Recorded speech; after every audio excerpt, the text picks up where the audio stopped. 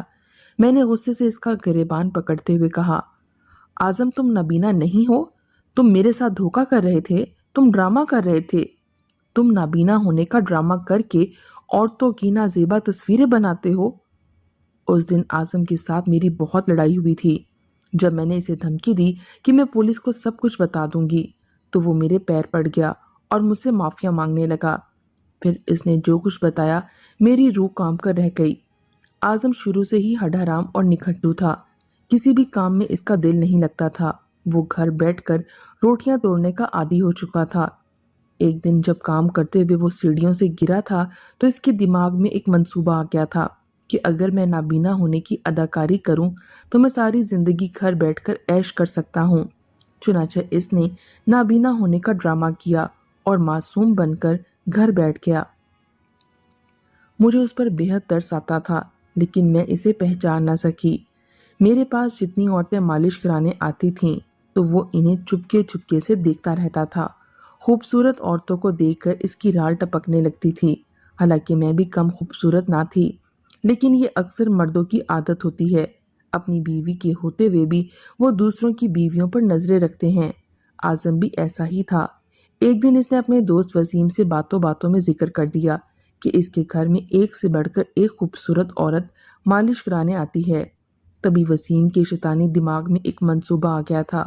وہ منصوبہ یہ تھا کہ اس نے اعظم کو بے ہوش کر دینے والی دوا دیتے ہوئے کہا کہ اگر وہ ان عورتوں کو بے ہوش کر کے ان کی نازیبا تصویریں بنا لے تو اس تصویر کو فروخت کر کے بہت سارے پیسے کمائے جا سکتے ہیں۔ چنانچہ اعظم وسیم کی باتوں میں آ گیا تھا۔ میں جب عورتوں کی مالش کر رہی ہوتی تھی تو اعظم چپکے سے ان عورتوں کی تصویریں بنا لیتا تھا۔ کیمرے والا موبائل بھی اسے وسیم نے دیا تھا۔ وسیم ان تصویروں کو ایڈٹ کر کے گھٹیا ذہنیت کے لوگوں کو فروخت کر دیتا تھا اور وہ ان تصویروں کو سوشل میڈیا پر وائرل کر دیتے تھے۔ جب میری طبیعت خراب رہتی تھی تو اعظم کو عورتوں کی تصویریں بنانے کا موقع مل جاتا تھا۔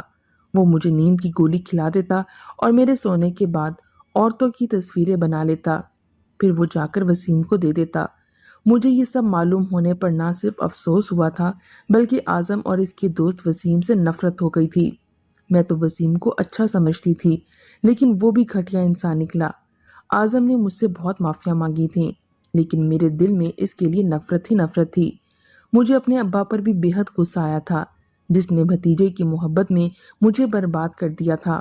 کم سے کم اسے اعظم کی صحبت کے بارے میں معلوم کر لینا چاہیے تھا کہ وہ کن لوگوں میں اٹھتا بیٹھتا ہے۔ بری صحبت ہی انسان کو برا بنا دیتی ہے۔ کہتے ہیں کہ اگر کوئی کسی کی عزت اچھالتا ہے تو اس کا بدلہ اسے اپنی اولاد کی صورت میں واپس مل جاتا ہے۔